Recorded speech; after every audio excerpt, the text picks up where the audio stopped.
গত কয়েক সপ্তাহে অন্তত দুবার ইরানে সরাসরি সামরিক হামলার খুব কাছাকাছি পৌঁছেও শেষ মুহূর্তে পিছু হটেছে ইসরায়েলি বিমান বাহিনী। যুক্তরাষ্ট্র ইসরায়েলের বিরুদ্ধে অর্থনৈতিক, সামরিক, মনস্তাত্ত্বিক এবং সন্ত্রাস বিরোধী এই 4টি ফ্রন্টে একযোগে যুদ্ধ চালাচ্ছে ইরান বলে দাবি স্পিকারের। ট্রাম্প আতঙ্কে নেটোর উপর নির্ভরতা কমাতে 1 লক্ষ সদস্যের একটি শক্তিশালী ও নিজস্ব ইউরোপীয় সেনাবাহিনী গঠনের পরিকল্পনা করছেন ইউ নেতারা।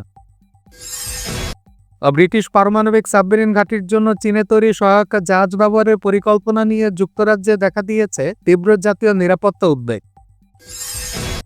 থাইল্যান্ডের দক্ষিণাঞ্চলে 11টি পেট্রোল পাম্পে একযোগে ভয়াবহ বোমা হামলা ও অগ্নিসংযোগের ঘটনায় 4 জন আহত হওয়ার খবর নিশ্চিত করেছে দেশটির সেনাবাহিনী।